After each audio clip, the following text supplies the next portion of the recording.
Hello family, this is King L Bay doing another video. I told you I'm finna do a series because I'm about to fade off for a while because I got a lot of work to do.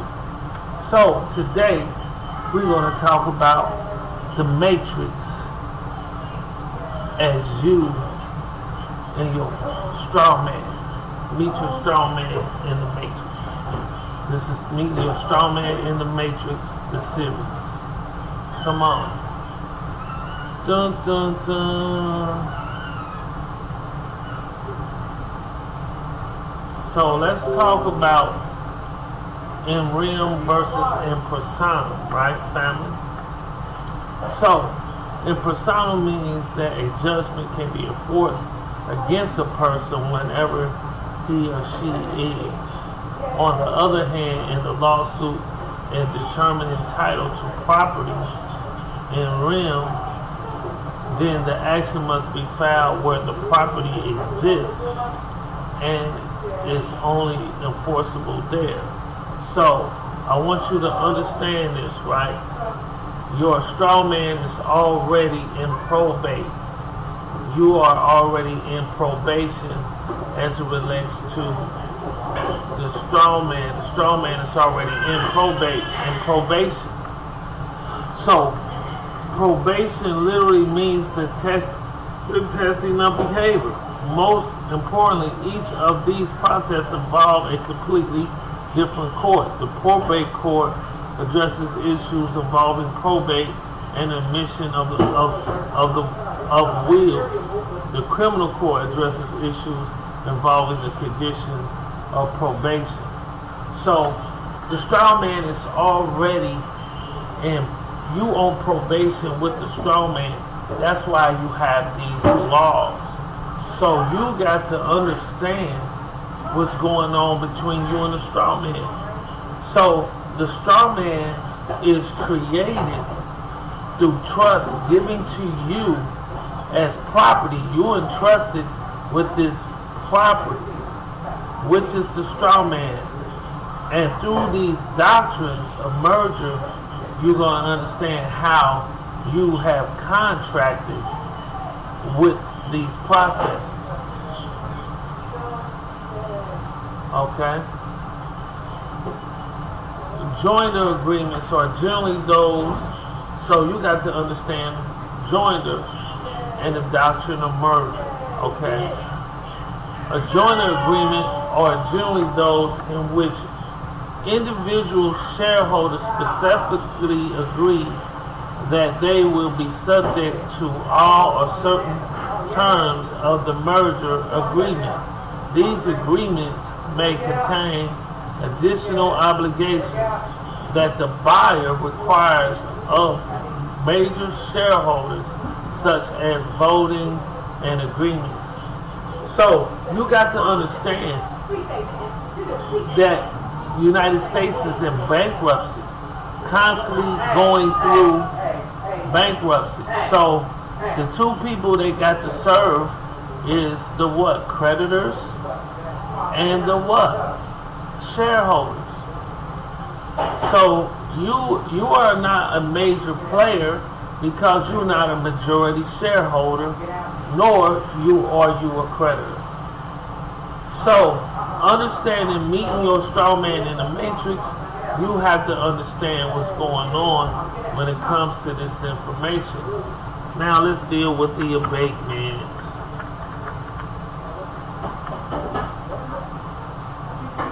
Now I want you to understand probate, probation, abatement as it relates to abatement. Okay? I want you to understand the definition of abatement, right? Let me see. Okay. It says,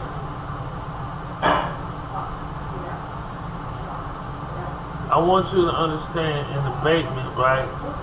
It is the removal of a problem which is against public or private policy or endangers others, including nuisances such as weeds that might catch fire or otherwise empty. Equal reduction of recovery of a debts by all creditors when there are not enough funds or assets to pay the full amount. I want you to understand this, right? I want you to understand this. When you are bankrupt country, equal reduction of recovery of debts by all creditors when there are not enough funds or assets to pay the full amount. So when you're looked at as a debtor, as it relates to the estates being bankrupt, when they gave you this bankrupt estate, right? They never gave you equal consideration. They're supposed to be equal consideration unless most of the things you cannot find your remedy within the jurisdiction as it relates to these matters. You have to know these statutes. So they gave you this, and you claim power of attorney. So if you got power of attorney, you doing all this power of attorney, what happens is you are an attorney in fact, but you cannot practice law. You have to understand the trick of the devil as it relates to this information. They do not give you power of attorney. You never need a power of attorney to ever tell the truth, because the truth will set you free. So you have to understand this. Now, there's a third definition, an equal reduction from benefits to beneficiary heirs when an estate is not large enough to pay each beneficiary in full. So the estate is not large enough, so they put you under a general category where this is what happened. The states get funded. You're under a general relief. You only get what the state can give you. This is what I'm trying to get you to understand as it relates to this information. You are under a general jurisdiction. General, not specific. So you have to understand this information as it relates to abatement. So, but I want you to pay attention to this. I'm not going to try to go over all of this abatement, but you need to know this. A nuisance is an abatement when it's stopped. By statute, abatement notice may be served in respect of certain nuisances by local authorities. In both the English and Scotch laws of succession, upon there being insufficient funds to pay general legacies, right? We're talking about general legacies of a sum of money. There is an abatement of legacy. That is, the legacies are reduced to pari passu, right? Y'all got to understand this, pari passu. Let's go here. Pari passu, share alike. A term used in several contexts, but especially in a relationship to rights and ranking of creditors of an insolvent estate. It denotes an entitlement to payment of their debts in shares proportionate to their respective claims. So when you understand this information, it's simple and it's easy. So giving you this information on how you need to deal with this as it relates to this commercial jurisdiction, as they have gave you a straw man and they're telling you you're under this jurisdiction, but yet they merged your mother's contract with their contract under a joinder, under a doctrine of the doctrine of joinder. A doctrine of merger, and said their rights is superior in nature, but when in fact they're not. It's called, let's go to all intents and purposes, right? Okay. You always got to understand the purpose of that name. The intent and the purpose was never meant to use for commercial activity.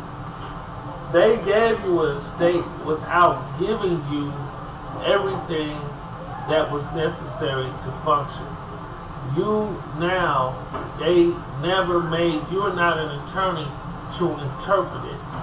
These laws, so they should make you exempt authority to the jurisdiction.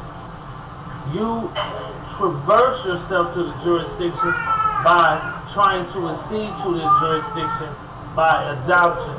So you need to understand this information in totality. For all intents and purposes, understand this definition so that you can understand what your rights are as it relates to what was the affidavit created for. So if there was no conscionable contract, right, there was no meaning of the mind, there was never no contract. The contract has to be what they call conscionable. But if it's unconscionable,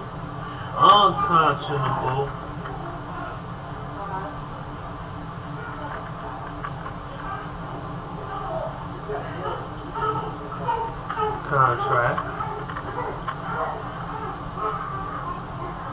Unconscionable contract in contract law means that the contract is one that leaves one of the parties with no real meaningful choice, typically due to significant differences in bargaining power between the parties to the contract. Unconscionability, sometimes known as unconscionable dealing conduct in Australia, is a doctrine in contract law that describes terms that are so extremely or just or overwhelming or one-sided in favor of a party who has superior bargaining power that they are contrary to the good science. Typically, an unconscionable contract is held to be enforceable because of no reason or informed person would otherwise agree to it. The perpetrator of the conduct is not allowed to benefit because the consideration offered is lacking and is obviously inadequate, that the enforcement the contract would be unfair to the party seeking to escape the contract. So you got to understand how all of this works. So now let's look at trade secret information, right?